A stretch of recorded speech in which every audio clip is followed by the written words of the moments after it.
యువతగా జీవితంలో అర్థాన్ని వెతుక్కుండే ఈ వెతుకులాటలో, అన్వేషణలో మనకి జీవన పరమార్థం ఎలా దొరుకుతుంది అన్నటువంటి అంశాన్ని మనం ఆలోచిస్తూ చర్చిస్తూ వస్తున్నాం.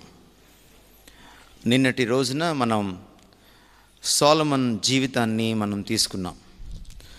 తన జీవితంలో తాను ఎంతగా దేవుడు లేకుండా లైఫ్ని ఎంజాయ్ చేయాలనుకున్నాడో, చివరికి అది తనకి ఎందుకు దొరకలేదో మనం నిన్న చూసాం. కాబట్టి జీవితాన్ని ఎంజాయ్ చేయడానికి దేవుని ప్రాముఖ్యత ఏంటో మన జీవితంలో అతి పిన్న వయసులో, చిన్న వయసులో, యువతగా ఉన్నప్పుడే అన్నదాన్ని, ఆ ప్రాముఖ్యత నేను మనం గుర్తించాం. ఈరోజు ఆ చర్చను, ఆ ఆలోచనను, ఆ ధ్యానాన్ని కొనసాగిద్దాం. సొలొమన్ రాసినటువంటి ప్రసంగి గ్రంథాన్ని మరొకసారి మనము చదవడానికి ప్రయత్నం చేద్దాం. 12 అధ్యాయాలు ఉన్నటువంటి ఈ ప్రసంగి గ్రంథం తన ముసలి వయసులో సొలొమోను రాశాడు. నేను నిన్న చెప్పినట్టుగానే, నాలాగా మీరు బ్రతకద్దు, నాలాంటి యవన జీవితాన్ని మీరు కూడా ఫాలో అయితే పాడైపోతారు, ముసలి వయసు వచ్చిన తర్వాత సరిదిద్దుకోవడానికి మీకు సమయం దొరకదు. నిజానికి సొలొమోనుకి దేవుడు ఒక ప్రత్యేకమైన, ఎక్స్ట్రాడినరీ, అసాధారణమైన జ్ఞానాన్ని ఇచ్చాడు. కాబట్టి కనీసం చనిపోకముందు ఈ పుస్తకాన్ని రాయగలిగాడు. మనం చెడిపోతే కనీసం పక్కనోడికి ఇలాంటి పుస్తకాన్ని రాయలేం, చెప్పలేం కూడా. కాబట్టి సొలొమోన్ని ఒక నెగటివ్ ఎగ్జాంపుల్గా తీసుకోవాలని, తనలాగా మనం బ్రతకూడదని, లైఫ్లో everything is a plus to Solomon, but only God is a minus. When everything is plus, when God is a minus, life becomes minus. మ్యాథ్స్లో కూడా plus into minus is equal to minus అవుతుంది. Maths కరెక్ట్గా ఉందన్నమాట equation. అలా కాకుండా ఏమీ లేకపోయినా, if God is there, life is a plus. అది సొలొమన్ పుస్తకం మనకు తెలియచేస్తుంది. సొలొమన్ జీవితం నిలువెత్తు నిదర్శనంగా మన ముందు నుంచొని మనతో మాట్లాడుతుంది. ఈరోజు జీవితానికి అర్థం వెతుక్కోవడానికి మనం చేసే ప్రయత్నంలో 12 అధ్యాయాల్లో అనేకసార్లు, పలుమార్లు వ్యర్థం వ్యర్థం వ్యర్థం వ్యర్థం అని రాసిన పుస్తకంలో మనం అర్థం వెతుక్కుంటున్నాం. అది ఈరోజు మన వైవిధ్యం. That's a paradox of today.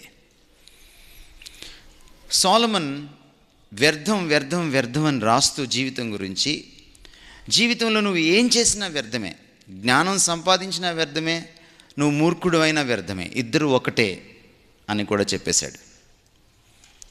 Technology వ్యర్థం, కీర్తి ప్రతిష్టలు వ్యర్థం, లేకపోతే సెక్స్లో ఎంజాయ్ చేయాలనుకుంటే అది కూడా వ్యర్థం, లేకపోతే తాగుడులో, బూజింగ్లో మునిగి తేలాలనుకుంటే అది కూడా వ్యర్థం. ఫన్, ఆల్వేస్ ఫన్, ఆనంద డోలికల్లో తేలియాడాలి, వినోదం విలాసంలో తేలియాడాలి అనుకుంటే అది కూడా వ్యర్థం. పోనీ మంచి పనులు చేసి 10 మందికి సోషల్ సర్వీస్ చేద్దామనుకుంటే అది కూడా మీనింగ్ ఇవ్వదు అని చెప్పేశాడు. పోనీ అధికారాన్ని చెలాయిద్దాం, అధికారమే దొరికితే, అందలం ఎక్కితే నాకు మీనింగ్ ఏమైనా దొరుకుతుంది అనుకుంటే అది కూడా ఆయనకి దొరికింది, అది కూడా మీనింగ్ ఇవ్వదు అని తేల్చేశాడు. సో ఇప్పుడు పుస్తకం కంక్లూషన్కి వచ్చాడు. మరి కంక్లూషన్ అని చెప్పాలి కదా, ఏది మీనింగ్ ఇస్తుందో. చాలాసార్లు మనకు విసుగు పుడుతుంది, ఏ చేసినా తప్పు అంటారు, రైట్ ఏంటి అని అంటాం మనం. ఏది మీనింగ్ ఇవ్వదు అని అన్నప్పుడు మరి ఏం మీనింగ్ ఇస్తుంది ఇంకా అన్న ప్రశ్న తప్పకుండా వస్తుంది. అందుకనే ఈ జ్ఞాని తన పుస్తకం ముగింపులో ఆయన జీవితానికి మీనింగ్ని, అర్థాన్ని చేకూర్చేది ఏమిటి అన్న విషయాన్ని చాలా స్పష్టంగా మాట్లాడుతున్నాడు. నిన్నట్లాగానే మీకోసం వాడుక భాష బైబిల్ని నేను చదువుతాను. నేను కొంచెము 11 అధ్యాయము చివరి భాగం నుంచి, అంటే 9 నుంచి నేను చదువుతున్నాను, 12 చివరి వరకు, ఎందుకంటే అదంతా ఒక యూనిట్గా ఉంది కాబట్టి. 11:9 ప్రసంగి గ్రంథం నుంచి నేను చదువుతున్నాను. యువక, లేతే యువకులారా, నీ యువతలో సంతోషించు, నీ యువ దశలో నీ హృదయంలో సంతుష్టి ఉండేలా చూసుకో. నీ హృదయంలో ఉన్న ఆశయాలను, నీ కండ్లు చూచిన వాటిని అనుసరించి ప్రవర్తించు. కానీ ఒక విషయం తెలుసుకో, నీవు చేసిన వాటన్నిటినీ గురించి దేవుడు నీకు తీర్పు తీరుస్తాడు. 10వ వచనం, చివరి వచనం 11వ అధ్యాయం. నీ హృదయంలో నీవేమీ కంగారు పడకు, బాల్యం యవ్వనం వ్యర్థం. నీ శరీరానికి చెడు కలిగించేదేదో దాన్ని దూరం చేసుకో. 12వ అధ్యాయం. కష్టాలతో నిండిన రోజులు రాబోతాయి.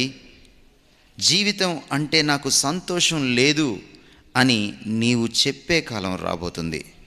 అంతకు ముందే నీ యువదశలోనే నీ సృష్టికర్తను స్మరించుకో. ఇక్కడి నుంచి ఆయన ముసలితనంలో ఎలా ఉంటుందో కవితాత్మకంగా, అలంకారయుక్తంగా రాసుకుంటూ వెళ్తాడు. వెలుగు మసకబారుతుంది, సూర్యచంద్ర నక్షత్రాలను చీకటి కమ్ముతుంది, వాన వెంట మేఘాలు మళ్ళీ వస్తాయి. అంతకు ముందే నీ సృష్టికర్తను స్మరించుకో. అంటే నువ్వు పెద్దవాడివి, పెద్దదానివి కాకముందే. 3వ వచనం. ఆ కాలం ఇంటికి కావలి వాళ్ళు వణుకుతారు, బలిష్ఠులు వంగిపోతారు, తిరగలి విసిరేవారు కొద్దిమంది మాత్రమే కదా అని పని మానేస్తారు. కిటికీలో నుంచి చూచేవారి దృష్టి మందగించిపోతుంది, తిరగటిరాళ్ళు చప్పుడు తగ్గిపోతుంది, వీధి తలుపులు మూసివేస్తారు, పిట్టకూతకు మనుషులు మేల్కుంటారు, కానీ సంగీతనాదమంతా మెల్లగా వినిపిస్తుంది. ఎత్తు స్థలాలంటే మనుషులకు భయం అవుతుంది, దారిలో భయంకర దృశ్యాలు కనిపిస్తాయి. బాదం చెట్టుకు పూలు పూస్తాయి, మిడత బరువెక్కిపోతుంది, ఆశ గతించిపోతుంది. మనిషి తన శాశ్వత నివాసం చేరుతాడు, అతడి కోసం ఏడుస్తూ బజారున పడతారు. 6వ వచనం. వెండితాడు విడిపోతుంది, బంగారు గిన్నె నలిగిపోతుంది, నీటి ఊట దగ్గర కుండ బద్దలవుతుంది, బావి దగ్గర చక్రం విరిగిపోతుంది. మట్టితో తయారైంది తిరిగి మట్టిలో కలిసిపోతుంది, ఆత్మ దాన్ని ఇచ్చిన దేవుని దగ్గరకు పోతుంది. అంతకుముందే నీ సృష్టికర్తను స్మరించుకో. నీ చావు రాకముందే నీ సృష్టికర్తను స్మరించుకో అని చెప్తున్నాడు. 8వ వచనం. వ్యర్థం వ్యర్థం అంటున్నాడు. ఈ ప్రసంగి అంతా వ్యర్థం. 9వ వచనం.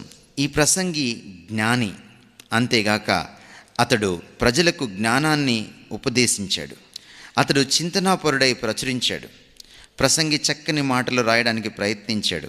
అతడు రాసినది నిష్కపటమైన యథార్థ వాక్కులు. జ్ఞానుల వాక్కులు ములుకోలల లాంటివి, గట్టిగా బిగించి దిగకొట్టిన మేకుల లాంటివి. కాపరి ఒక్కడే వాటిని ఇచ్చాడు. 12వ వచనం. అవిగాక వేరే వాటిని గురించిన హెచ్చరిక విను. నా కుమారా, పుస్తకాలు అసంఖ్యాకాలుగా రాస్తారు, వాటికి అంతు పొంతు ఉండదు. విద్యాభ్యాసం అతిగా చేయడం వల్ల శరీరం అలసిపోతుంది. 13. ఇదంతా విన్న తర్వాత తేలినది ఇదే. This is the conclusion.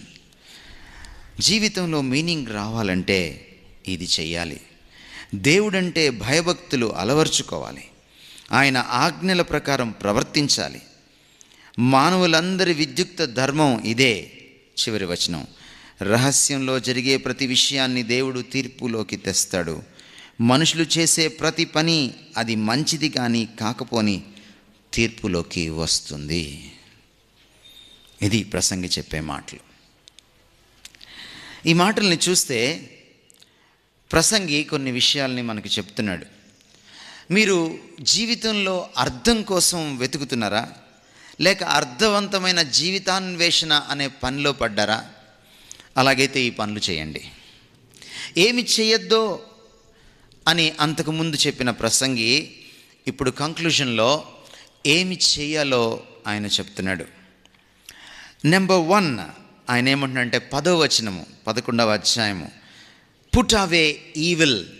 నీ మనసులోని చెడుగును తొలగించుకో. That's number 1. Put away evil from your heart, from your flesh.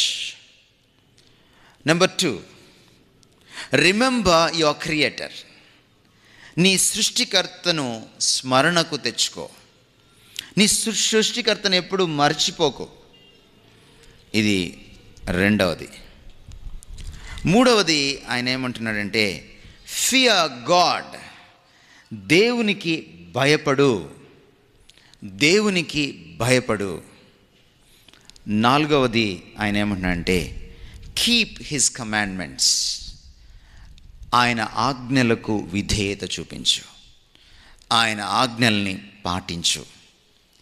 ఈ 4 మీరు చేయగలిగితే మీ జీవితంలో మీకు అర్థం దొరుకుతుంది. అద్భుతమైన జ్ఞానంతో, అనుభవ జ్ఞానంతో, దైవ జ్ఞానంతో, అసాధారణమైన జ్ఞానంతో ప్రసంగి తన యవ్వన దశను ఒక ఎగ్జాంపుల్గా తీసుకుని తన ఓల్డ్ ఏజ్లో పుస్తకం రాస్తున్నాడు యంగ్స్టర్స్ కోసం. బైబిల్లో బహుశా ఏ పుస్తకాన్ని ప్రత్యేకించి యంగ్స్టర్స్కి రాసిన పుస్తకం 66 పుస్తకాల్లో లేదు. The one and only book that is addressed to youth, youngsters, is the book of Ecclesiastes. ప్రసంగి గ్రంథం మాత్రమే 66 పుస్తకాల్లో బైబిల్ గ్రంథంలో ప్రత్యేకించి యువత కోసం రాసిన పుస్తకం. ఈ పుస్తకాన్ని మీరు అర్థం చేసుకోగలిగితే, అందులో వ్యర్థం వ్యర్థం వ్యర్థం అని ఎందుకన్నాడో, దాని వెనుకున్న పరమార్థం ఏంటో, జీవిత పరమార్థం ఏంటో మీకు అర్థమవుతుంది. మళ్ళీ ఇప్పుడు మనం చదివిన వాక్య భాగంలో కూడా ఆయన అంటున్నాడు, కనీసం 3-4 సార్లు ఆయన వ్యర్థం వ్యర్థం అంటూ అర్థం ఏంటో బోధిస్తున్నాడు మనకి. 11వ అధ్యాయం 10వ వచనంలో ఆయన ఏమంటున్నాడు తెలుసా? యవ్వనం వ్యర్థం అంటున్నాడు. అంటే మేము మమ్మల్ని అందరినీ ముసలోళ్ళం అయిపోమంటారా అని మీరు అడగచ్చు. యవ్వనం వ్యర్థం అని అంటున్నాడు. ఇంకా ముందుకెళ్ళి 8వ వచనం 12వ అధ్యాయంలో ఆయన ఏమంటాడంటే అంతా వ్యర్థం. ఇంగ్లీష్లో చాలా బాగుంది, వ్యానిటీ ఆఫ్ వ్యానిటీస్. వ్యర్థంలో వ్యర్థం అంటే ఒకవేళ చెత్తని రీసైకిల్ చేస్తే ఒక 6 సార్లు 7 సార్లు చేయగలుగుతాం రీసైక్లింగ్, ఆ తర్వాత చేయలేం. చెత్తని బాగా రీసైక్లింగ్ చేసిన తర్వాత ఇంక రీసైక్లింగ్ చేయడానికి కూడా వీల్లేనంత విధంగా అయిపోతుంది చూసారా చెత్త. అంత చెత్త అంట జీవితం. ఎంత చెత్త అవుతుందిరా దేవుడు లేకుండా జీవితం అంటే చెత్త లాంటి చెత్త అవుతుందన్నమాట. చెత్తకు మించిన చెత్త అవుతుందన్నమాట. అందుకని ఏమన్నాడంటే if you minus God in your life, మీ జీవితంలోంచి దేవుణ్ణి కానీ పక్కన పెడితే మీరు చెత్తగాళ్ళగా మిగిలిపోతారు అని మన పరిభాషలో చెప్తున్నాడు. ఎంత చెత్త అంటే ఇంకా అది రీసైక్లింగ్ కూడా పనికిరాని చెత్త అన్నమాట. పిప్పి అయిపోతారు. మీరు ఎప్పుడైనా చెరుకు రసం స్టాల్కి వెళ్ళారా? చెరుకు రసం తాగారా? వెనక్కి వెళ్ళి చూడండి ఒకసారి. అక్కడ ఒక పెద్ద కుప్పు ఉంటుంది. చెరుకు రసం వాడు ఏం చేస్తాడంటే గడ ముందు పెట్టి ఆ తర్వాత మళ్ళీ గడను మడిచి మళ్ళీ పెడతాడు మెషిన్లో, మళ్ళీ మడిచి మళ్ళీ పెడతాడు. పిప్పిలాగా అయిపోతుంటే మళ్ళీ ఆ పిప్పిని పెడతాడు. పెట్టి పెట్టి పెట్టి చివరిదాకా మీకు రసం ఇస్తాడు. ఎందుకంటే వాడికి డబ్బులు మిగలాలి కాబట్టి. పిప్పిలోంచి కూడా రసం తీసి మీ దాంట్లో మీ గ్లాసులో పోస్తాడు. ఆ వెనక్కి వెళ్ళి ఆ పిప్పిని పట్టుకొని చూడండి మీరు, లేదా కొంచెం తుంచుకొని కొరికి చూడండి. Nothing remains, nothing remains. నేను చెప్పాను మీకు, God made you as somebody. ఒక అద్భుతమైన సామర్థ్యం ఉన్న వ్యక్తిగా. And one somebody is different from other somebody. Here ఇక్కడ కూర్చున్న వాళ్ళు ఎవరు కూడా నోబడి, చేతకానివాడు, అసలు ఏమీ లేనివాడు, పూర్తిగా చెత్త అయినవాడు లేనే లేడు. దేవుడు అలా సృష్టించాడు మనిషిని. ప్రతి యువకుడు, ప్రతి యువతి ఒక పొటెన్షియల్, ఒక మహాశక్తి, ఓ మహాయుక్తి. కానీ సోలమన్ ఒక డేంజర్ ఉందని చెప్తున్నాడు. ఒకవేళ మీరు దేవుణ్ణి కానీ పక్కన పెడితే దిస్ సంబడి నోబడి అయిపోతుంది. You become nothing. ఎంత నథింగ్ అవుతారంటే మీరు, యు బికమ్ నథింగ్. ఇంకా అందులోంచి తీసుకోవడానికి ఏమీ ఉండదు. మీరు బ్రతుకుతారు, మీకు ఉద్యోగాలు కూడా వస్తాయి, మీకు పెళ్ళిళ్ళు అవుతాయి, మీరు కారులో కూడా తిరుగుతారు, మీరు అమెరికా కూడా వెళ్ళొచ్చు. బట్ నీ జీవితం నథింగ్ అయిపోతుంది. చివరిలో కూర్చొని నేనేం సాధించాను అని అనుకుంటే నథింగ్. స్టీవ్ జాబ్స్, మీరు ఇంటర్నెట్లోకి వెళ్ళి చూడండి, చనిపోయేటప్పుడు బాధపడింది అదే స్టీవ్ జాబ్స్. నేను అనుకున్నాను డబ్బు ప్రధానం అని అనుకున్నాను నా జీవితంలో, కీర్తి ప్రధానం అనుకున్నాను నా జీవితంలో, అందరికంటే విషయాన్ని చాలా డిఫరెంట్గా ప్రజెంట్ చేయాలనుకున్నాను. నేను ద బెస్ట్ చూపించాలి ప్రపంచానికి అనుకున్నాను. కాబట్టి కీర్తి, డబ్బు, ఎక్సలెన్స్ ఇవి జీవితంలో ప్రధానం అని నేను అనుకున్నాను. కానీ ఈరోజు క్యాన్సర్ వ్యాధితో బాధపడుతూ ఈ మంచం మీద కూర్చొని నాకు ఓ విషయం అర్థమైంది, ఇవి కాదు ప్రాముఖ్యం. జీవితంలో డబ్బుకి మించింది, ఖ్యాతికి మించింది, ఎక్సలెన్స్కి మించింది ఉంది. వీటన్నిటిని నేను ఇప్పుడు తీసుకొని వెళ్ళలేకపోతున్నాను. అవన్నీ కూడా నాకు సంతోషాన్ని ఇవ్వలేకపోయాయి. I regret about my life. Apple phone మీరు పట్టుకుంటే, యాపిల్ ఐప్యాడ్ మీరు పట్టుకుంటే, యాపిల్ ప్రోడక్ట్స్ మీరు పట్టుకుంటే, the best in the world, the best. ప్రపంచానికి ద బెస్ట్ ఎలక్ట్రానిక్ గ్యాడ్జెట్స్ ఇచ్చినటువంటి స్టీవ్ జాబ్స్ అంటున్నాడు, my life is not the best. నా లైఫ్కి నేను బెస్ట్ ఇచ్చుకోలేకపోయాను. There is no meaning in my life. What is missing? జీవితానికి ఏది అర్థాన్ని ఇస్తుందో ఆ కీలకమైన విషయమే మిస్ అయిపోయింది. And that is God.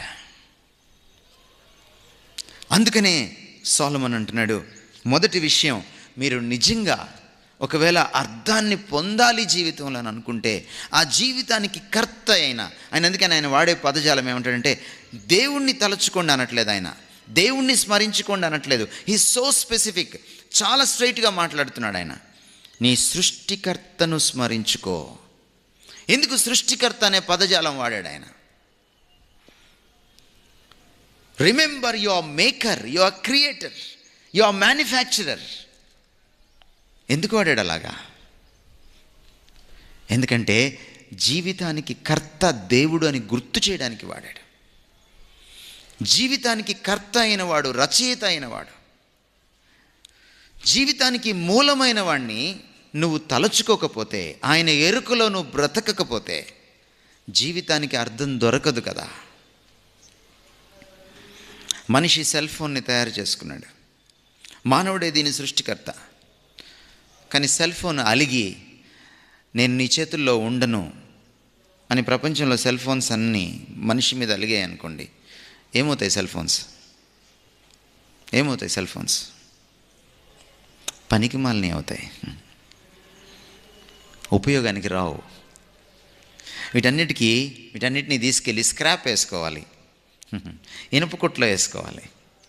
అక్కడ కూడా పనికి వస్తే లేదో తెలియదు, ఎందుకంటే దీంట్లో అంత ఇనుము ఉండదు, ప్లాస్టిక్, సిలికాన్ ఉంటుంది.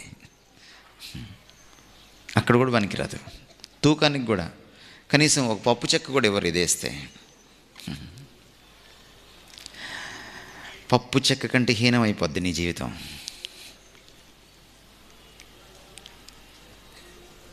ఒక సృష్టింపబడిన వస్తువు సృష్టికర్త చేతిలో ఉన్నప్పుడే అది పనికొస్తుంది.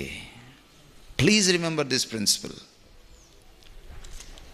నా అంతటి నేనేదో సాధించేస్తాను, నా అంతటి నేనేదో చేసేస్తాను, నాకు మీనింగ్ వచ్చేస్తుంది అని నువ్వు అనుకుంటే అది చాలా పొరపాటు. అది జరిగే పని కానే కాదు. అందుకనే సొలొమన్ అంటున్నాడు, రిమెంబర్ యువర్ క్రియేటర్. ఆయన నొక్కి చెప్తున్నాడు, సృష్టికర్తను స్మరణకు తెచ్చుకో.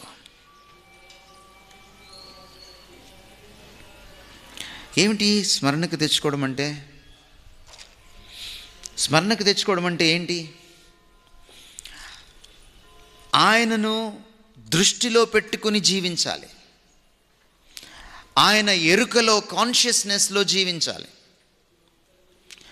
ఆయనే నీ జీవితానికి మూలమనే విషయాన్ని, ఆ సత్యాన్ని మరిచిపోకుండా ఆ సత్యపు వెలుగులో నీ జీవితాన్ని సరిచేసుకోవాలి. స్మరణకు తెచ్చుకోవడం అంటే ఏంటి అంటే మర్చిపోయావన్నమాట already. It presupposes that you forgot God. మనుషులు దేన్నైనా మర్చిపోతారు లేదో తెలియదు, కానీ బాధను కూడా మర్చిపోవడం కష్టమే. కానీ దేవుణ్ణి మాత్రం చాలా సునాయాసంగా మర్చిపోతారు. స్టూడెంట్స్కి దేవుడు ఎప్పుడు బాగా గుర్తొస్తాడు?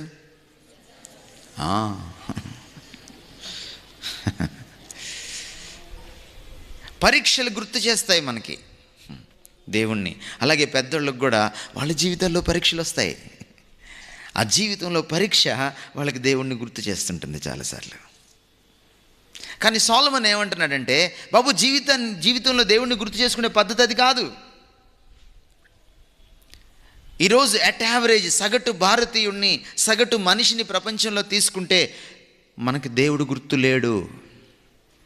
24 గంటల్లో, వారానికి 7 రోజుల్లో, సంవత్సరానికి 365 రోజుల్లో మనకి దేవుడు ఎంతసేపు గుర్తుంటాడు? ఒకసారి మిమ్మల్ని మీరు ప్రశ్నించుకోండి. జీవితంలో అర్థం లేకపోవడానికి కారణం ఏంటంటే దేవుణ్ణి మర్చిపోవడమే. మనం చాలా పనులు దేవుడు లేనట్టుగా చేస్తాం, దేవుడు చూడనట్టుగానే చేస్తాం, దేవుడు ఎవరో మనకు తెలియనట్టుగానే చేస్తాం. చిన్నది వచ్చి అడిగితే, యేసుక్రీస్తు నీకు తెలుసా అని అడిగితే పేతురు బొంకాడు. కానీ మనం ఎన్నిసార్లు బొంకుతామో బొంకకుండా. మనం నోటితో బొంకము, మనం జీవితంతో బొంకుతాం. We don't tell lies with our lips, but by our life. మనం చాలాసార్లు బయటికి వెళ్తే ప్రపంచంలో దేవుడు లేనట్టుగానే జీవిస్తాం.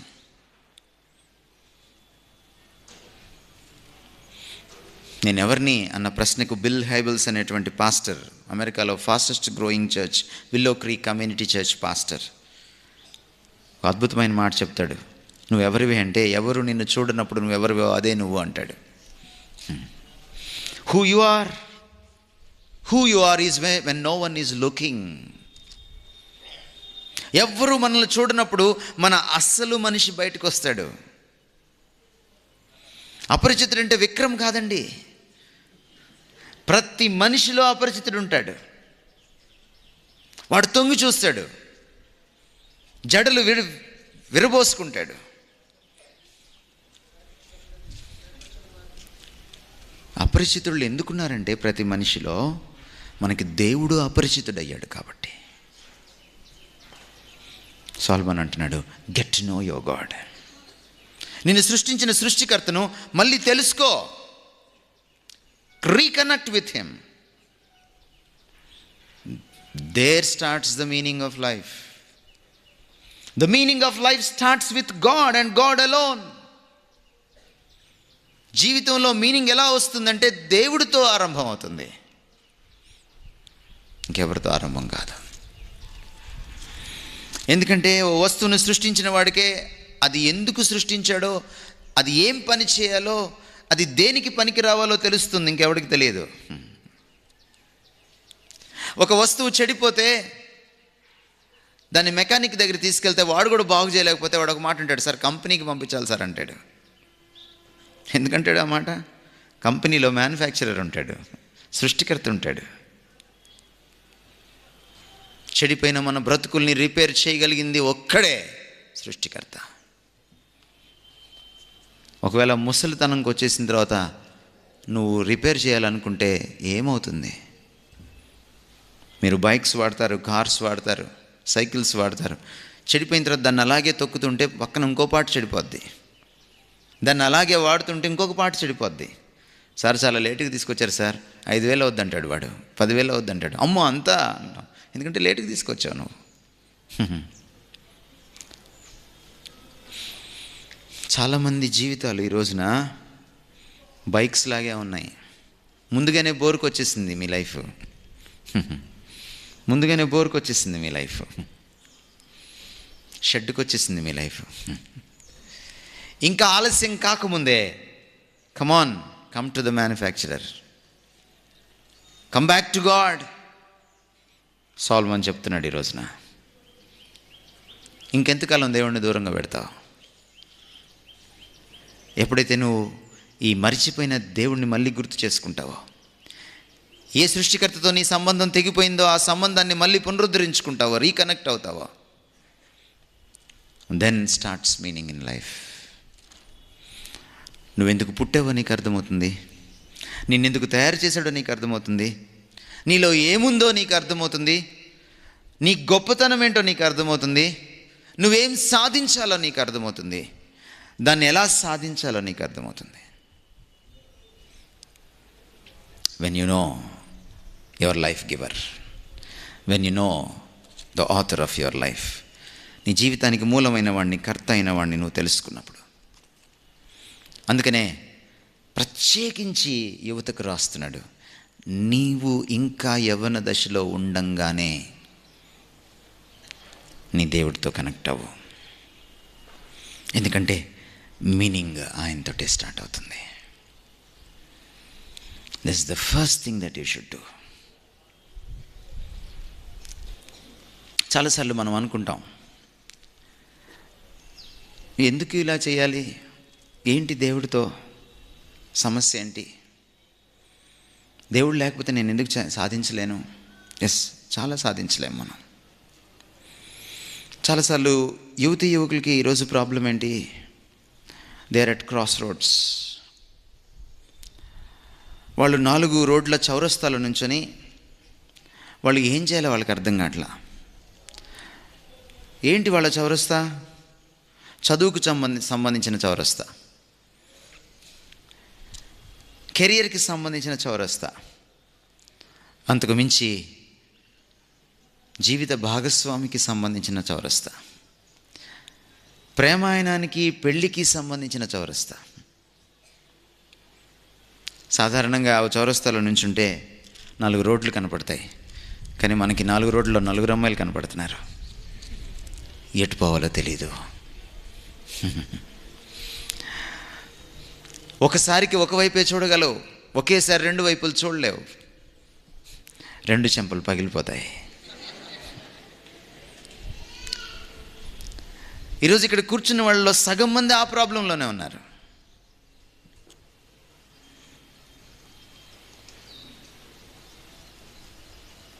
Who is correct in my life? Love at first sight అనేది చాలా పెద్ద అబద్ధం ఈ ప్రపంచంలో. అద్దం ముందు నుంచొని నిన్ను నువ్వు చూసుకో. నీకు నువ్వు అర్థమైతే ఒట్టు. నీకు ఎదురుగా కనపడే ఒక అమ్మాయి ఎట్ట అర్థమవుతుంది? ప్రతి అమ్మాయి ఒక అందాల రాక్షసి. ముందు అందం కనపడుతుంది, దగ్గరికి వెళ్ళిన తర్వాత రాక్షసి కనపడుతుంది. You can't estimate. పెళ్లి చూపుల్లో ఎంత మోసం, ఎంత మర్యాద కూర్చుంటుంది, ఎంత తలంచుకుంటుంది. ఎందుకంటే ఆ తర్వాత అంతా తలంచుకోవాల్సింది నువ్వే.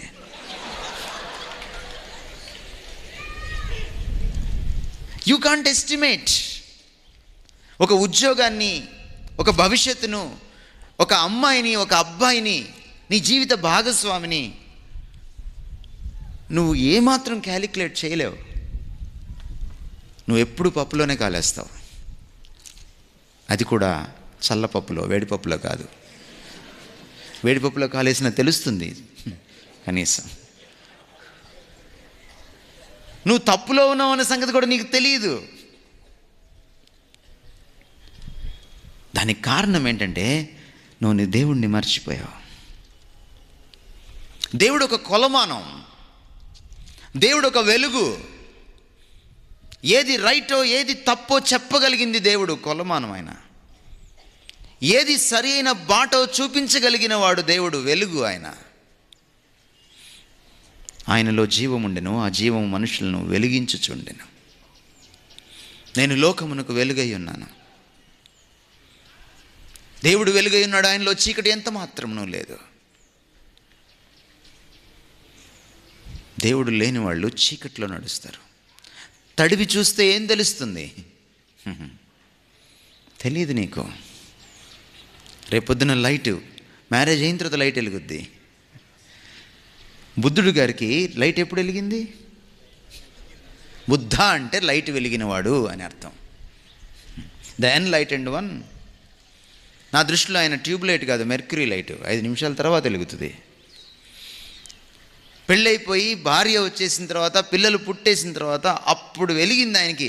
ఛీ, జీవితం అంటే ఇలాంటిదా అని. అప్పుడు చెట్టు కింద కూర్చున్నాడు. చాలామందికి పెళ్ళైన తర్వాత వెలుగుతూ ఉంటుంది. సోక్రటీస్ ఏమన్నాడంటే, by all means you must get married. నువ్వు తప్పకుండా పెళ్లి చేసుకొని తీరాల్సిందే. ఒకవేళ మంచి భార్య వస్తే జీవితాంతం సంతోషిస్తావు, రాకపోతే ఏముంది, ఫిలాసఫర్ అయిపోతావు అన్నాడు.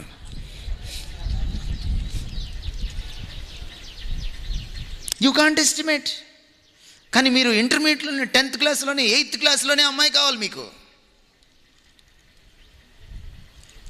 మొన్న మా స్కూల్లో ఒక హాస్టల్ పిల్లాడు ఇంకొక హాస్టల్ అమ్మాయికి ఉత్తరం రాశాడు. ఆ అమ్మాయి 8th క్లాసు, వీడు 5th క్లాసు.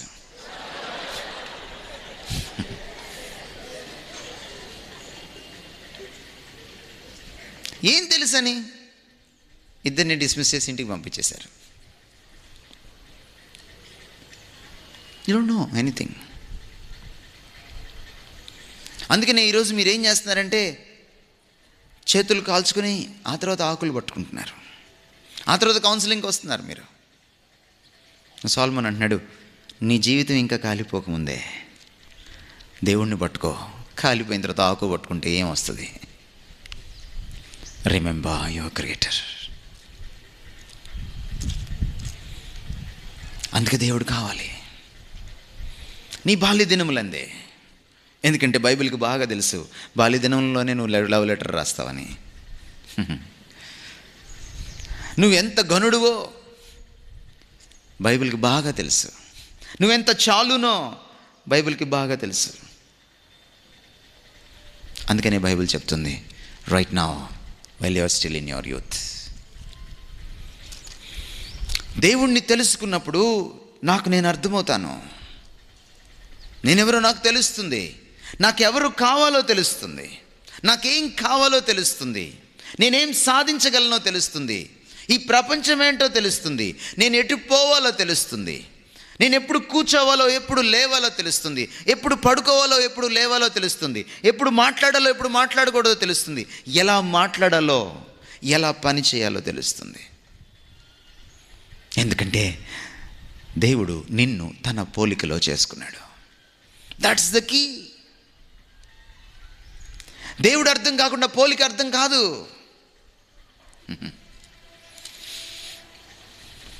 ఎప్పుడైనా మీరు లేకుండా ఫోటో తీయించుకున్నారా? మీరు లేకుండా ఫోటో తీయించుకున్న సందర్భం ఎప్పుడైనా చూసారా మీరు? అరే నేను రావట్లేదు కానీ నా ఫోటో కొంచెం తీసి హాల్ టికెట్లు అతికించరా. Can you say that? Object లేకుండా ఫోటో లేదు, దేవుడు లేకుండా ఇమేజ్ లేదు. దేవుడు అర్థమైతేనే ఇమేజ్ అర్థమవుతుంది, దేవుడు అర్థమైతేనే మనిషికి మనిషి అర్థమవుతాడు. That's the reason. మీకు ఇంకా జీవితం చాలా ఉండంగానే మీరు మీ దేవుణ్ణి జ్ఞాపకం చేసుకోవాలి. ఇది నీకు మేలు, దేవుడికి కాదు. చాలాసార్లు దేవుణ్ణి తలుచుకోవడం వల్ల, దేవుణ్ణి పూజించడం వల్ల ఆయనకేదో వచ్చేస్తుందని మనం అనుకుంటాం. No no no. ఇది నీ కోసం, నీ చదువు కోసం, నీ పెళ్లి కోసం, నీ భవిష్యత్తు కోసం, నీ తృప్తి కోసం, నీ గుండెల్లో ఆనందం కోసం, నీ జీవితంలో నిండుదనం కోసం, నీ జీవితంలో అర్థం కోసం, మీనింగ్ కోసం. ద సెకండ్ థింగ్ సొలొమన్ చెప్తుంది ఏంటంటే, remove evil from you, from your heart. జీవితంలో మీనింగ్ కావాలంటే, మీనింగ్ని నాశనం చేసేది ఏంటంటే పాపం. చెడును తొలగించుకో నీ జీవితంలోంచి. చెడును అలాగే అట్టి పెట్టుకుంటే నీ జీవితానికి అర్థం దొరకదు. పాపానికి ఒక స్వభావం ఉంది. పాపానికి ఉన్న స్వభావం ఏంటంటే అది ముందు మురిపిస్తుంది, చేస్తున్నప్పుడు మైమరిపిస్తుంది, చేసిన తర్వాత మెరిపిస్తుంది, చుక్కలు కనపడతాయి. యూనో, నేను నిన్న కూడా చెప్పాను, sin fascinates but then it assassinates. చేసేటప్పుడు పాపం చాలా సుందరంగా ఆకర్షణీయంగా ఉంటుంది. చేసిన తర్వాత పాపపు నీసు పోదు. మీరెంతన్నా కడిగి చూడండి, పోతుంది. Guilt pops up always in your heart. Guilt.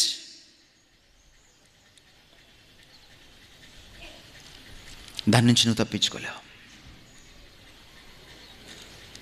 Shakespeare ఒక అద్భుతమైన కథ రాస్తాడు, మ్యాక్బెత్. ఎవరైనా ఇంగ్లీష్ చదివిన వాళ్ళు ఉంటే వాళ్ళకి తెలుస్తుంది. ఒక స్త్రీ రాజును చంపేస్తుంది, కాన్స్పిరసీ, కుట్ర పన్ని.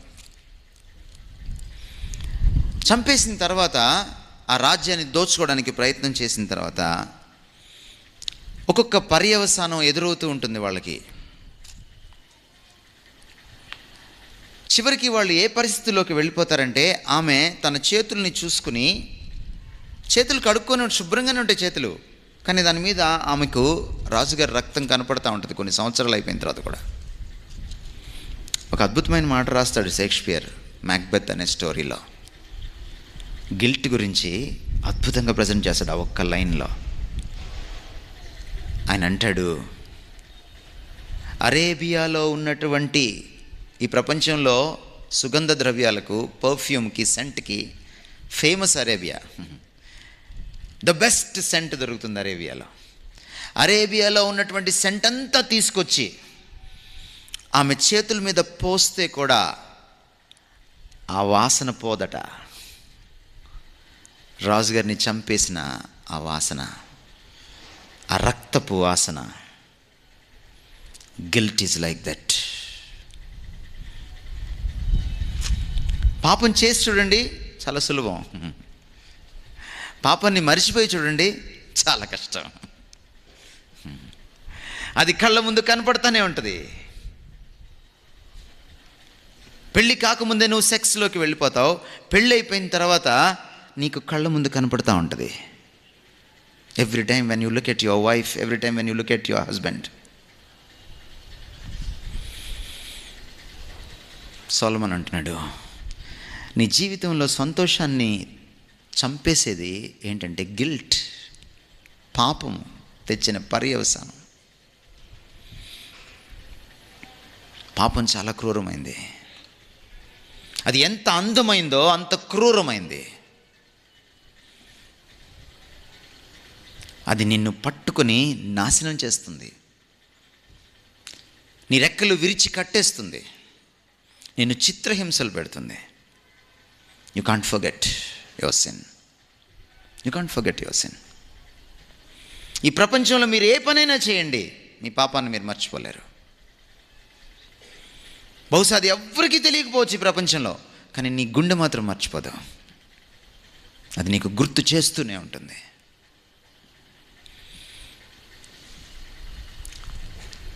మన పాపమే ఎదుటి వాళ్ళని అనుమానించేలా చేస్తుంది చాలాసార్లు. డాక్టర్ రవి జకరియాస్ ఒక అద్భుతమైన ఇలస్ట్రేషన్ చెప్తాడు. ఒక చిన్న పిల్లడు, ఒక చిన్న పిల్ల, ఇద్దరు ఫ్రెండ్స్, బిలో 5th క్లాస్, ఎదురెదురు ఇల్లు. రోజు ఆడుకుంటారు సాయంత్రం స్కూల్ నుంచి రాగానే. చాలా మంచి ఫ్రెండ్స్ వాళ్ళిద్దరు. ఒక రోజున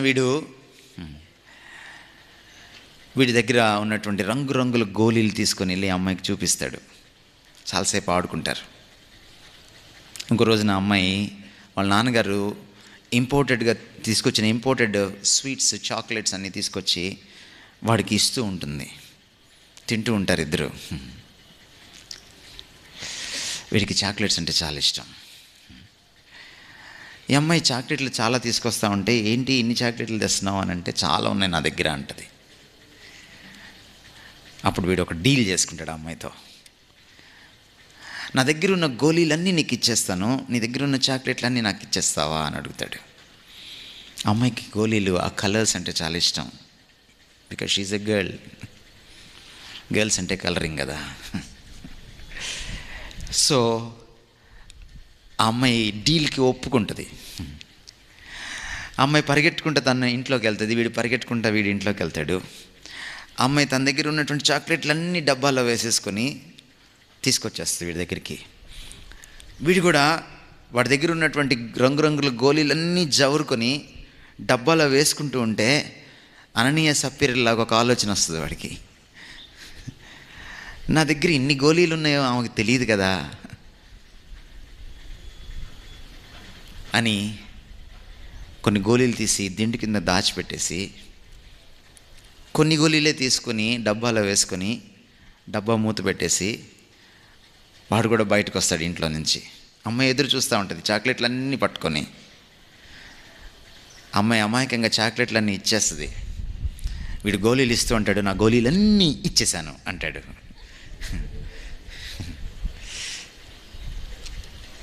సరే, రాత్రి అయిపోతుంది, అలిసిపోతారు, అన్నం తినేసి పడుకుంటారు. రాత్రి అమ్మాయి గుర్రు పెట్టి నిద్రపోతూ ఉంటుంది, వీడికి నిద్ర పట్టదు. వీడి మనసులో ఒక ఆలోచన, ఓ అనుమానం, అమ్మాయి చాక్లెట్లన్నీ ఇచ్చిందా?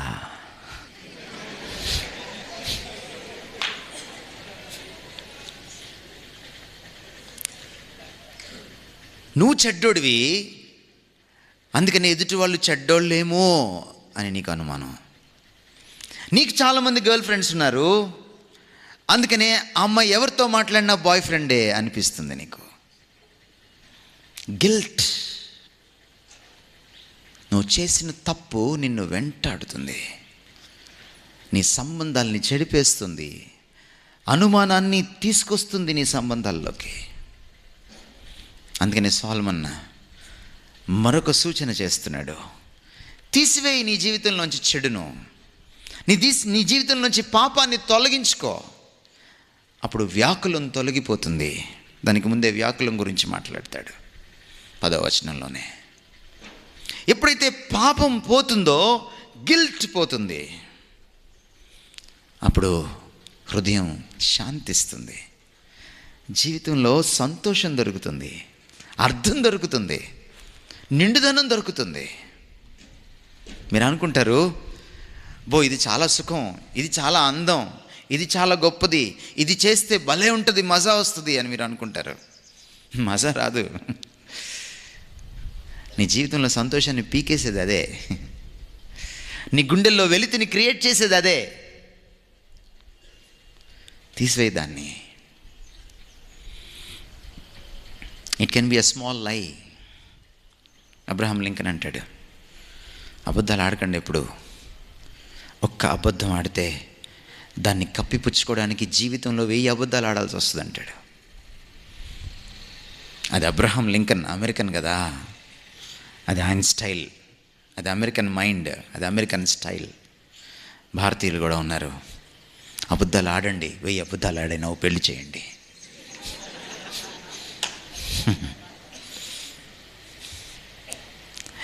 ఆ దేశాల్ని ఈ పుస్తకం ప్రభావితం చేసింది. మన దేశాన్ని చాలా పుస్తకాలు ప్రభావితం చేశాయి, కానీ అబద్ధం నుంచి బయటికి తీసుకురాలేకపోయాయి. ఈరోజు అందరూ అబద్ధం ఆడతారు. మీ చిన్నప్పుడు అమ్మా నాన్నలు మీతో అబద్ధం చెప్తారు. పక్కనున్న మీ అక్క మీద ఓ చెయ్యేసి దానిపైన మళ్ళీ ఇంకో చెయ్యేసి కొట్టి అక్కని కొట్టేశానని అబద్ధం చెప్తారు. పెద్దయ్యాక మీరు అమ్మ నాన్నకి అబద్ధం చెప్తారు, వాళ్ళు నేర్పించిన అబద్ధమే కదా. రాజకీయ నాయకులు అబద్ధం ఆడతారు, గవర్నమెంట్ ఆఫీసర్స్ అబద్ధం ఆడతారు, లేట్కి వచ్చిన టీచర్ అబద్ధం ఆడుతుంది. కానీ అబద్ధం ఆడుతున్నప్పుడల్లా నువ్వు కళ్ళల్లోకి చూడలేవు. కళ్ళల్లోకి కళ్ళు పెట్టి చూడవు, ఎందుకంటే అబద్ధం. అబద్ధం, నీ జీవితం అబద్ధం. అందుకని నువ్వు కళ్ళల్లోకి కళ్ళు పెట్టి చూడలేకపోతున్నావు. That's the reason. నీ జీవితం అంతా కపటం. ఒకవేళ ఈరోజు నిజాయితీగా కపటం నుంచి ఎలా బయటికి రావాలి, వేషధారం నుంచి ఎలా బయటికి రావాలి, అబద్ధం నుంచి ఎలా బయటికి రావాలి, నువ్వు అబద్ధికుడు అని ఒప్పుకుంటే నిజంగా దేవుడు నిన్ను నిజాయితీపరుడుగా చేస్తాడు. నిజాయితీ ఎలా వస్తుందంటే, నీలో ఉన్న అవినీతిని నిజాయితీతో ఒప్పుకున్నప్పుడు, నీలో ఉన్న పాపాన్ని నిజాయితీతో నువ్వు బయటేసుకున్నప్పుడు, దేవుడి పాదాల దగ్గర వేసినప్పుడు. హృదయశుద్ధి గలవారు ధన్యులు, వాళ్ళు దేవుని చూస్తారంటే ఎవరి హార్ట్ ప్యూర్గా లేదు. ఏ హృదయశుద్ధి కోరుతున్నాడంటే ఆయన, నా హృదయానికి శుద్ధి లేదు ప్రభువా అని నువ్వు శుద్ధంగా ఒప్పుకోగలిగితే అప్పుడు దేవుడు నిన్ను కనికరిస్తాడు, తను కనపరుచుకుంటాడు. The pure at heart means honesty, frankness. ఈరోజు అంత ఆనెస్టీ నీకుంటే దేవుడు నీ జీవితాన్ని మార్చివేస్తాడు. సొలొమోను చెప్తున్నాడు, నీ పాపాన్ని కప్పిపుచ్చుకోవద్దు, దేవుడి దగ్గరికి తీసుకురా, remove it. By the way, మీకు మాట చెప్పాలి, నీ పాపాన్ని నువ్వు తీసేసుకోలేవు. నీ పాపాన్ని నువ్వు తీసేసుకోలేవు. పాపాన్నే కాదు, పాపం వల్ల వచ్చిన గిల్ట్ని కూడా నువ్వు సప్రెస్ చేసుకోలేవు. అది ప్రతిసారి నీకు చూపిస్తూనే ఉంటుంది, ఇదిగో నువ్వు పలానా కదా. కొన్నిసార్లు కొంతమందిని విమర్శిస్తూ ఉంటే, మన దేశంలో సామెత ఉంది, ఒకడి వైపు 1 వేలు చూపిస్తే నీ వైపు 4 వేళ్ళు ఉంటాయి. లోపల ఓ స్వరం నీతో మాట్లాడుతుంది, ఏంటి నువ్వు కూడా అదే కదా, ఏంటి అలా అంటున్నావు. ఓ స్వరం నీతో నువ్వు ఆ స్వరం నోరు మూయలేవు. It's not possible. Martin Luther తను క్యాథలిక్ మాంక్గా ఉండి పోప్ని ఎదిరించి, ఆ రోజుల్లో మతం రాజ్యం కలిసిపోయి ఉన్నాయి, బోత్ స్టేట్ అండ్ రిలీజియన్ కలిసిపోయి ఉన్నాయి. పోప్ ఎంత చెప్తే అదే చట్టం, పోప్ మాట రాజు కాదనడు. అటువంటి రోజుల్లో రాజ్యాధికారాన్ని, ప్రపంచాన్ని పరిపాలిస్తున్నటువంటి రాజ్యాధికారాన్ని అతను ఎదిరించడానికి పూనుకున్నాడు. ఎంత ఎదిరించాడంటే ఒక్కడిగా నిలబడి ఎదిరించాడు. అలాంటి పరిస్థితుల్లో ఓ రోజున మార్టిన్ లూథర్కి ఒక కల కనపడింది. అపవాది వచ్చి ఆయన పాపాలన్నీ గోడ మీద రాస్తున్నాడు, మార్టిన్ లూథర్ చేసిన పాపాలన్నీ. పోపుని తప్పిపట్టేవాడు అంతటోడుగా నువ్వు, ఇదిగోరా నువ్వు నీ పాపాలు చూడు, నీ చిట్టా చూడు.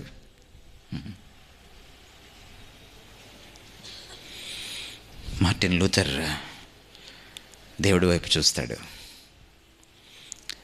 ఒక చెయ్యి వచ్చి ఎర్ర సిరాతో ఆ పాపాలన్నిటిని కొట్టేస్తుంది.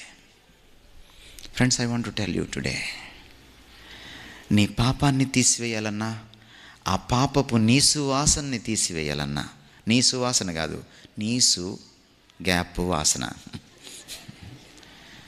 ఆ పాపపు నీసుని తీసివేయాలన్నా కూడా it is only the blood of Jesus Christ. ఎందుకంటే ఆయన సిలువలో పాపరహితంగా చనిపోయాడు, ఆయనలో పాపం లేదు. నీ గతాన్ని రూపుమాపగలిగిన వాడు ఒక్కడే ఈ ప్రపంచంలో, దట్ ఈస్ జీసస్. ఎందుకంటే ఆయనలో కించిత్ పాపం ఆలోచనల్లో సైతం లేదు. పాపరహితుడు మాత్రమే పాపాన్ని కడగగలడు, పాపానికి పరిహారం చెల్లించగలడు, పాపం నుంచి నిన్ను విడిపించగలడు. జీవితంలో మీనింగ్ ఎలా వస్తుంది? When you get rid of sin. నీ హృదయం నుంచి, నీ శరీరం నుంచి పాపాన్ని తొలగించుకున్నప్పుడు. దీనికోసం నువ్వు ఒక నూకాలమ్మ దగ్గర, తలుపులమ్మ దగ్గర, మైసమ్మ దగ్గర నించుని కొరడాలతో కొట్టుకోనక్కర్లేదు. 40 దినాలు మాలేసుకొని ఉపవాసం ఉండక్కర్లేదు. దీనికోసం నిన్ను బాధించుకోనక్కర్లేదు. నీకోసం ఆయన ఆల్రెడీ బాధింపబడ్డాడు సిలువ పైన. This is a free gift. This is a free gift. తీసుకోవాల్సింది నువ్వు.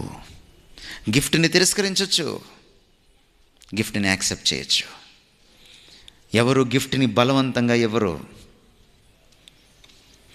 ఎంత ప్రేమతో గిఫ్ట్ని ఇస్తారో అంత ప్రేమతో దాన్ని తీసుకుంటేనే గౌరవం, అది గిఫ్ట్ అవుతుంది. దేవుడు ఎంత ప్రేమమయుడంటే, నీ పాపం నుంచి నువ్వు బయటేసుకోలేనప్పుడు, అది నీ జీవితంలో ఉన్న సంతోషాన్ని పీకేసినప్పుడు, నీ జీవితాన్ని పండగ చేసుకోవాలనుకుని దాన్ని నువ్వు దండగ చేసుకుంటున్నప్పుడు, మళ్ళీ నీ జీవితాన్ని నువ్వు పండగ చేసుకోవాలని, ఎంజాయ్ చేయాలని ఏదైతే అడ్డుపడుతుందో దాన్ని తీసివేయడానికి దాన్నంతా తన మీద వేసుకుని సిలువలో నీకోసం రక్తం కార్చాడు, శిక్ష చెల్లించాడు. బలి అంటే మీకు బాగా తెలుసు. క్లాసులో ఒకడు తప్పు చేస్తాడు, ఇంకోటి మీద పడుతుంది, టీచర్ వచ్చి వాడిని కొడుతుంది. అప్పుడు మనం బయటకు వచ్చిన తర్వాత అంటాం, ఈడు బలిరా అంటాం. అంటే ఇంకోటి చేసిన తప్పుకి ఈడు బలైపోయాడు అని. యేసుక్రీస్తు వారు నువ్వు చేసిన తప్పుకి ఏనాడో బలైపోయాడు. వేరేవాడు అమాయకంగా బలయ్యాడు, ఆయన కావాలని బలయ్యాడు నిన్ను విడిపించడం కోసం. గుండెల్లోంచి ఎలా తీసేసుకుంటాం, జీవితంలోంచి ఎలా తీసేసుకుంటాం చెడుగును. తీసేసుకుంటే కానీ జీవితానికి అర్థం రాదని సొలొమోను చెప్తున్నాడు. ద థర్డ్ థింగ్ సొలొమోను చెప్తున్న మాట ఏంటంటే, కీప్ హిజ్ కమాండ్మెంట్స్. విధేయత చూపించు దేవుడికి. మానవ కోటికి ఇదే విధి, విద్యార్థి లోకానికి ఇదే విధి, యువతి యువకులకు ఇదే విధి. This is your duty youngsters అని చెప్తున్నాడు. ఎందుకు ఇది విధి? మరో మార్గం లేదు, ఇక వేరే మార్గం లేదు. ఇంకా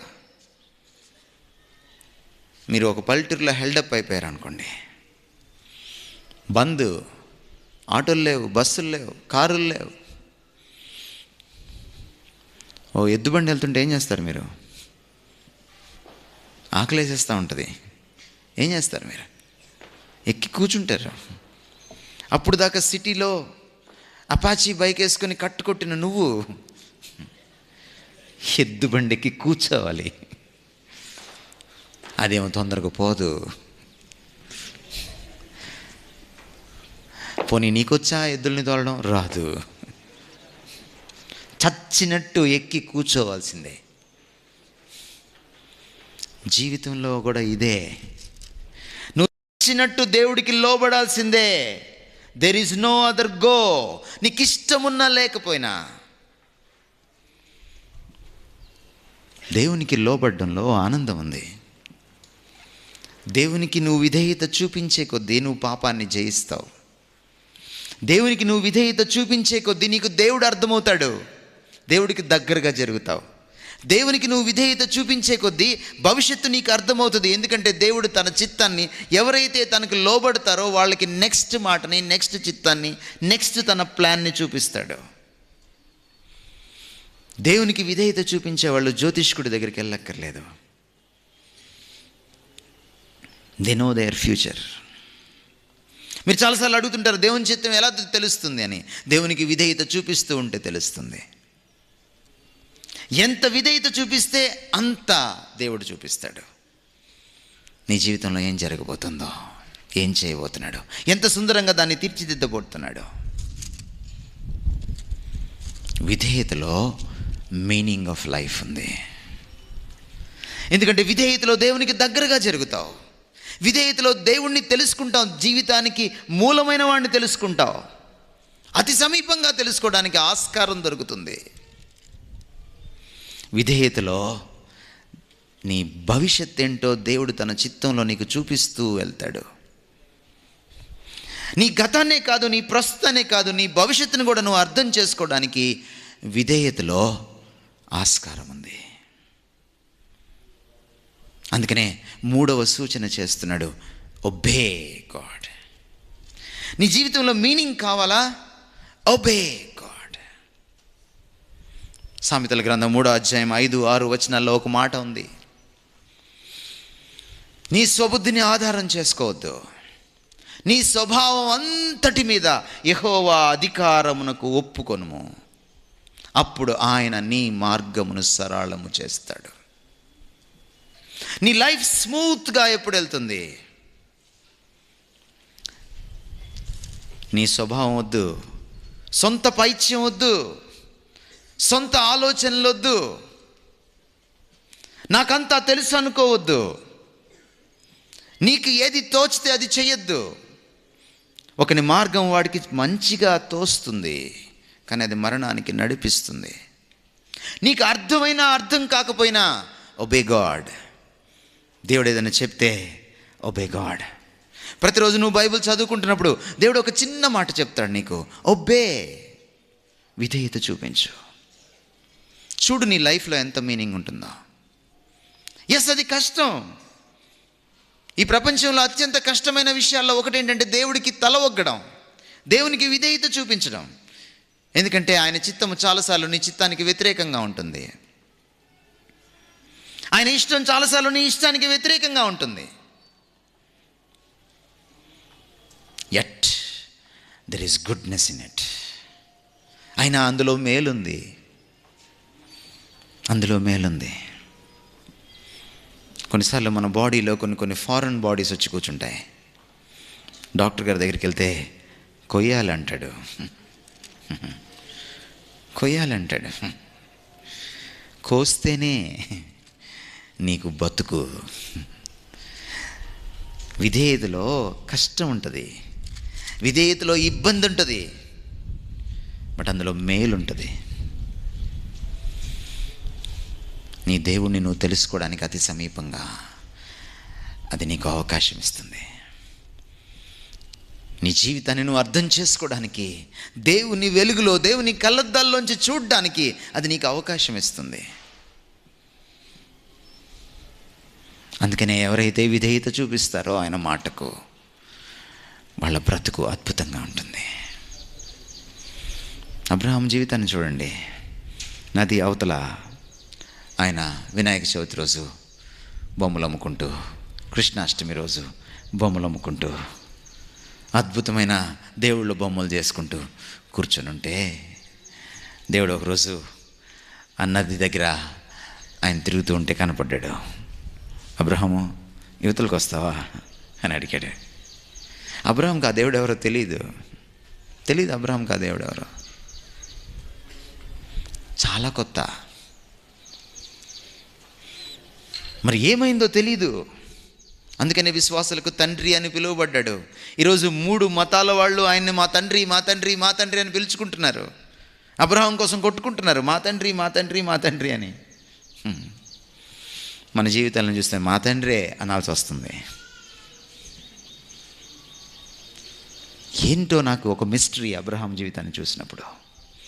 how could he put such a faith in that unknown God?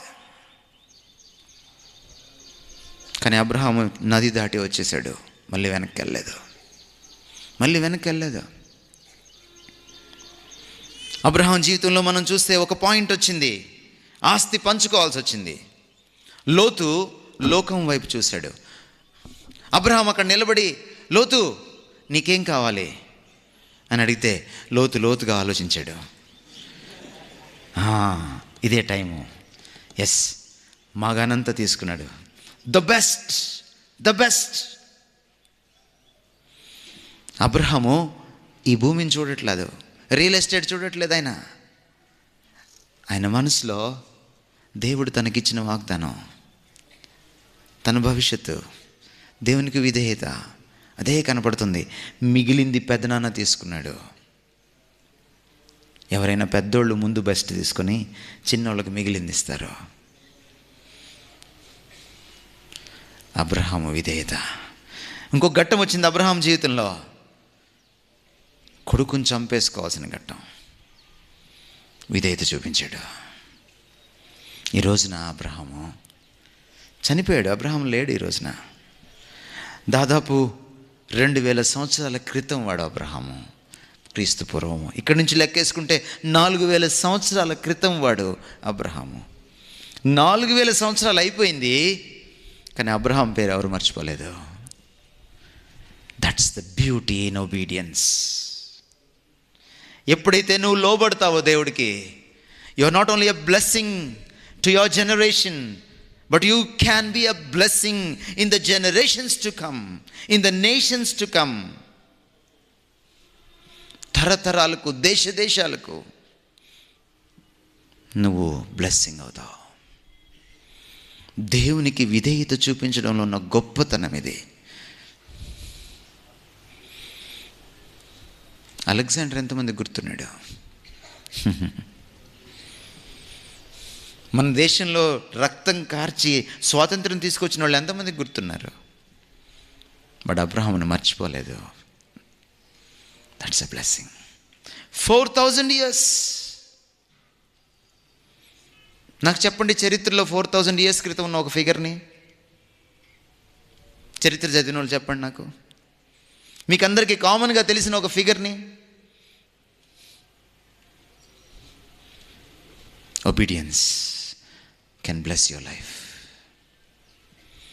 Meaning comes through obedience. Let me close.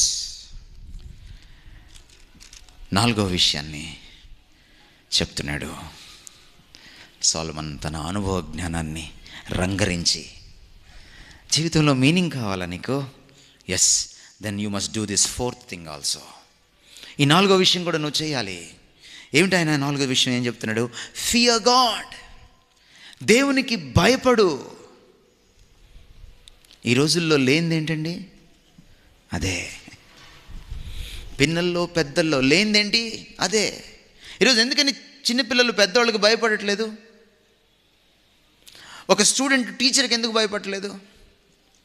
ఒక నేరస్తుడు పోలీస్కి ఎందుకు భయపడట్లేదు? What is the reason? ఒక ఎంప్లాయీ బాస్కి ఎందుకు భయపడట్లేదు? భయం బొత్తిగా లేదు ఈరోజు మనకి. You know, all positive fears starts with the fear of God. All positive fears in life starts with the fear of God. ఎందుకని ఈరోజు సినిమాల్లో కొడుకులు నాన్నని టీజ్ చేయడం చూపిస్తున్నాడు. ఎక్కడి నుంచి వచ్చింది ఈ కల్చర్? ఎందుకని ఈరోజు చిన్న పిల్లలు ఒక పెద్ద హీరోయిన్ని ఏడిపించడం, సెటర్లు వేయడం చూపిస్తున్నాడు సినిమాల్లో? ఎక్కడి నుంచి వచ్చింది ఈ కల్చర్? ఎందుకని ఈరోజు టీచర్లకి బదులుగా కమీడియన్స్ని, బఫూన్స్ని పెడుతున్నారు సినిమాల్లో, సీనుల్లో?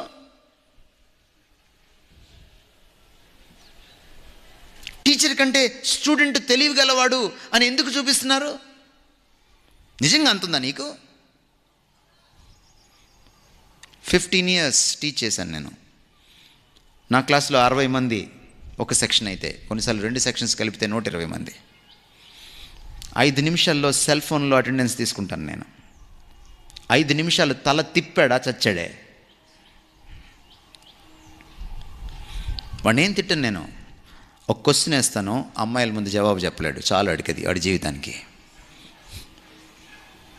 సెటైర్ వేసాడా, మళ్ళీ సెటైర్ పడిందే, పక్కన అమ్మాయిలు ఉంటారు, జాగ్రత్త, పరువు పోద్ది. నేను కాలేజ్ నుంచి రిజైన్ చేసి వచ్చేటప్పుడు నా స్టూడెంట్స్ నన్ను చూసి ఏడ్చారు. నా దగ్గరికి వచ్చి నన్ను అడిగారు, సార్ సెల్ ఫోన్లో ఎట్లా వేసుకుంటారు సార్ మీరు అటెండెన్స్ అని. I don't want to waste time. Subject లేని లెక్చరర్స్ ఏం చేస్తారంటే 1/2 గంట అటెండెన్స్ వేసుకుంటారు, ఇంకో 1/2 గంట కబుర్లు చెప్తారు, ఇంకా 1/2 గంట మిగులుద్ది, పాఠం చెప్పి వెళ్ళిపోతారు. క్లాస్లో ఎంత స్ట్రిక్ట్గా ఉంటానో బయటికి వెళ్తే అంత ఫ్రెండ్లీగా ఉంటాను. మా కాలేజ్ కారిడార్లో నిలబడితే మా ప్రిన్సిపల్ ఎవరు లోపలికి వెళ్ళరు, నేను నిలబడితే అందరు లోపలికి వెళ్ళిపోతారు. This is my testimony in my college. స్టూడెంట్స్కి అంత సీన్ లేదు. ఫియర్ ఎక్కడి నుంచి వస్తుంది? When you fear God, people fear you. నువ్వు దేవునికి భయపడ్డప్పుడు నువ్వు దేనికి భయపడవు, మనుషులు నీకు భయపడతారు. You know that? మా ప్రిన్సిపల్తో హీజ్ అ క్యాథలిక్ ఫాదర్, పెద్ద Catholic institution, diocese, Guntur diocese కింద డైరెక్ట్గా ఉండేటువంటి ఇన్స్టిట్యూషను. జస్ట్ మా గోడ వెనక బిషప్ గారి హౌస్. ఎప్పుడు ప్రిన్సిపల్ గారు పక్షపాతం చూపించినా, అన్ఫేర్గా చేసినా, ఏదైనా పొరపాటు చేస్తే స్టాఫ్ మీటింగ్లో ఆయనతో గొడవ వేసుకునేవాడిని నేను. Sir this is wrong. మా ఇద్దరికి ఎప్పుడు క్లాషే. కానీ ప్రిన్సిపల్ నన్ను ఎప్పుడు తక్కువగా చూడలేదు. దొంగతనంగా నా క్లాసులు వినేవాడు, నన్ను అబ్జర్వ్ చేసేవాడు. ప్రాబ్లం వస్తే నిర్మోహమాటంగా అడుగుతాను తప్ప రాజకీయాలు చేయనని ఆయనకు తెలుసు. చివరికి ఒక రోజున తీసుకెళ్ళి నన్ను, మీకు తెలియదు క్యాథలిక్స్ ప్రొటెస్టెంట్స్ని పందుల్లా చూస్తారు. ప్రొఫేన్ అంటారు వాళ్ళు, సీక్రెడ్ ప్రొఫేన్ అంటారు. వాళ్ళు వాడే పదజాలం మీకు తెలియదు. ప్రొటెస్టెంట్స్ అంటే అంత తక్కువ వాళ్ళకి. క్యాథలిక్ గురువుకి, ఒక గురువు గారికి పాదాలు పట్టుకుంటారు. బిషప్ గారు మా కాలేజ్కి వస్తే, ఈజ్ అవర్ చీఫ్ ప్యాట్రన్, మా కాలేజ్కి వస్తే ఆయన కాళ్ళకి దండం పెట్టుకుంటారు. దండం పెట్టిన ఇద్దరే లెక్చరర్స్, నేను మా హెచ్ఓడి. అలాంటి నన్ను, ఒక ప్రొటెస్టెంట్ని, ప్రిన్సిపాల్కి ఎప్పుడు కూడా క్వశ్చన్స్ వేసాను నేను, 10 మంది ముందు నిలదీసాను నన్ను. ఆయన బర్త్డే రోజు తీసుకెళ్ళి ఆయన తల మీద చెయ్యేసి నా చేత ప్రార్థన చేయించాడు.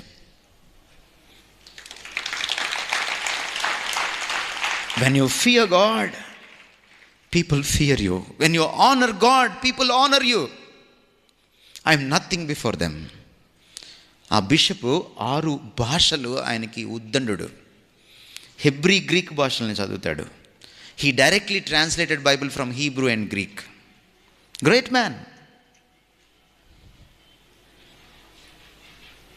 When you fear God, people fear you. సొలొమన్ అంటాడు చివరిలోకి వచ్చి, దేవుడు ఒక రోజున ప్రతి పనిని, ప్రతి రహస్యమైన పనిని, ఎవ్రీ సీక్రెట్ థింగ్ ఆయన వెలుగులోకి తీసుకొస్తాడు. నీ చెడును బయట పెడతాడు. ఆయన బయట పెట్టక ముందే నువ్వు బయట పెట్టుకో, ఒప్పుకో. Be accountable. ఎప్పుడైతే ఫియర్ ఆఫ్ గాడ్ అనేది ఉంటుందో, నేను పాపం చేయడానికి వెరుస్తాను, భయపడతాను. ఎందుకు ఈ రోజున సమాజంలో పాప భీతి లేదు? ఎందుకు భయం లేకుండా పాపం చేస్తున్నారు? మీరు ఏ సిటీకైనా వెళ్ళండి, ఈ రోజున ఒక బైకు, ఆ బైక్ మీద 2 ముసుగులు, ముందు ఒక అమ్మాయి, వెనక ఒక అమ్మాయి.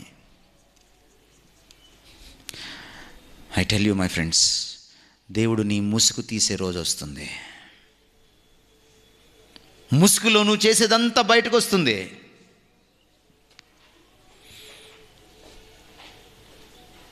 Fear God. పాప భీతి ఎక్కడుంటుందంటే దేవుని గురించిన భీతి ఉన్నప్పుడు వస్తుంది, అప్పుడే వస్తుంది. అందుకనే సొలొమన్ అంటాడు, ఎప్పుడైతే దేవునికి భయపడతామో జ్ఞానం వస్తుందట. జీవితాన్ని ఎలా చక్కదిద్దుకోవాలన్న జ్ఞానం వస్తుంది. యెహోవా యందు భయభక్తులు కలిగి ఉండుట జ్ఞానమునకు మూలము.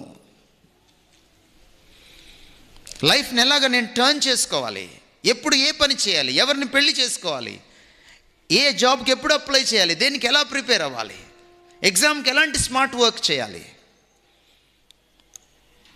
నాలెడ్జ్ లేకపోతే నశించిపోతాం. ఎక్కడి నుంచి వస్తుంది లైఫ్కి సంబంధించిన నాలెడ్జ్? సినిమాలు చూస్తే రాదు, ఇంటర్నెట్ చూస్తే రాదు, నీ ఫ్రెండ్స్ని అడిగితే తెలియదు, సీనియర్స్ని అడిగితే తెలియదు. యెహోవా యందు భయభక్తులు కలిగి ఉండుట. జీవితంలో ఒక సెన్స్ ఆఫ్ డైరెక్షన్ కావాలంటే, ఎప్పుడు ఏది ఎలా చేయాలో, ఎక్కడికి వెళ్ళాలో, ఏది సాధించాలో తెలియాలంటే, you need wisdom. And that wisdom comes by the fear of God. అందుకనే అంటాడు, ద లాస్ట్ థింగ్, దేవునికి భయపడండి. జీవితం ఏంటో అర్థమవుతుంది, దాని అర్థం ఏంటో అర్థమవుతుంది, దాని పరమార్థం అర్థమవుతుంది. అర్థవంతమైన జీవితాన్వేషణ అక్కడ ముగుస్తుంది. Fear God. Let me close. ఒక ఆయన అద్భుతంగా ఫియర్ ఆఫ్ గాడ్ని నిర్వచించాడు. I forgot this man's name. ఆయన ఏమంటాడంటే, the fear of God is a continual awareness that you are in the holy presence of God, that your every word, thought and deed is open before him to his righteous judgement. దేవునికి భయపడ్డం అంటే ఏమిటంటే, ఒక పరమ పవిత్రుడైన పరిశుద్ధుడైనటువంటి, పాపాన్ని చూడలేనంత నిష్కలంకమైన కన్నులు కలిగినటువంటి దేవుని సన్నిధిలో నువ్వు ఎల్లప్పుడూ జీవిస్తున్నావన్న ఎరుక. నీ సన్నిధి నుంచి నేను ఎక్కడికి పారిపోవదును అని కీర్తనకారుడు ఆక్రోశిస్తాడు 139వ దావీదు కీర్తనలో. ఫ్రెండ్స్, దేవుని జడ్జిమెంట్ నువ్వు తప్పించుకోలేవు. ఆయన సన్నిధి నుంచి, ఆయన కనుసన్నల నుంచి నువ్వు పారిపోలేవు. మన కంటికి ఒక విసినిటీ అనేది ఉంటుంది, కనుచూపు మేర అంటాం మనం. కొంత దూరం దాటితే కనపడదు మనకి. గాడ్స్ విసినిటీ నుంచి, ఆయన కనుచూపు మేర నుంచి నువ్వు తప్పించుకోలేవు. అది అనంతమైంది. You cannot escape God's presence and his sight. He looks at you. He knows every minute detail of your life.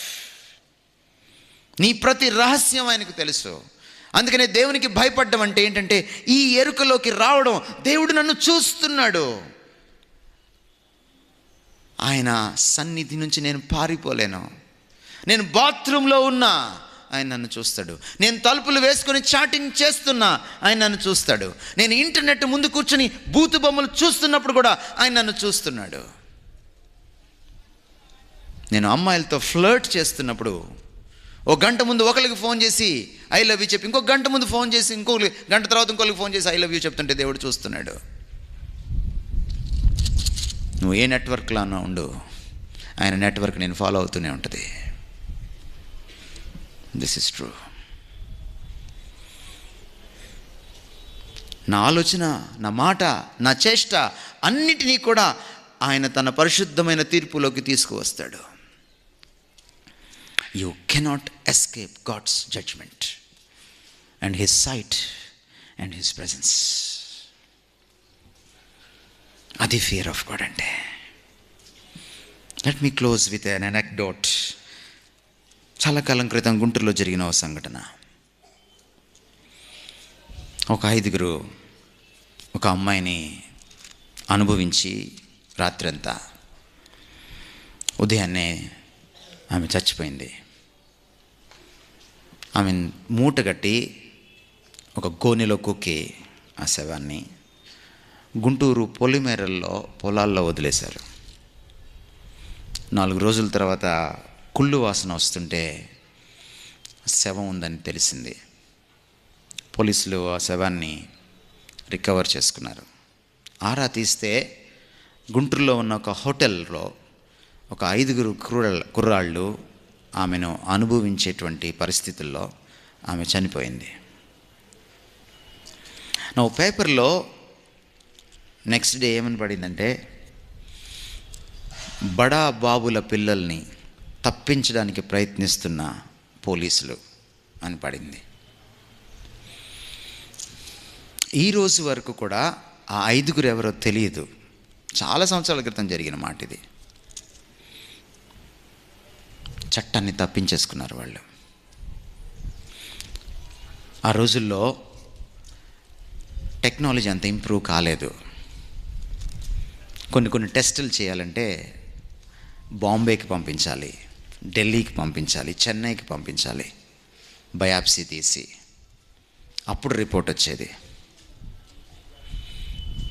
4 రోజుల తర్వాత మళ్ళీ పేపర్లో ఇంకొక వార్త పడింది, ఆ చనిపోయిన స్త్రీకి ఎయిడ్స్ ఉంది అని. You cannot escape God's judgement. దేవునికి భయపడడం నేర్చుకోవాలి. ఈ ప్రపంచంలో ఉన్న ప్రతి అధికారాన్ని నువ్వు కాదనగలవు. ఈ ప్రపంచంలో ఎవడికన్నైనా నువ్వు కప్పగలవు. బట్ ఆయన కళ్ళు కప్పలేం.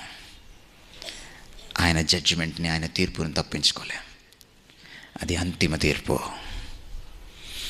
అక్కడికి రాకుండా ఉండాలంటే ఒకటే నీకు మార్గం. ఇప్పుడే నీ పాపాన్ని ఒప్పుకొని యేసుక్రీస్తు శిలువ రక్తంలో నువ్వు కడుక్కున్నప్పుడు దేవుడితో నువ్వు రీకనెక్ట్ అవుతావు. నీ హృదయంలోని పాపాన్ని, దాని యొక్క పర్యవసానమైన అపరాధ భావాన్ని తొలగించుకోగలుగుతావు. దేవునికి లోబడ్డానికి ఆయన నీకు పరిశుద్ధాత్మనిస్తాడు.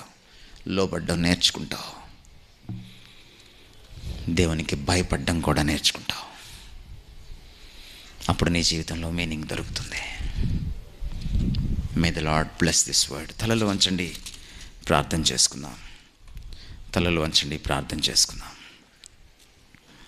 కొన్ని క్షణాలు మౌనంగా ఉందాం. కొన్ని క్షణాలు మౌనంగా ఉందాం. సైలెన్స్ చాలాసార్లు మన సెల్ఫ్ని మన ముందుకు తీసుకొస్తుంది.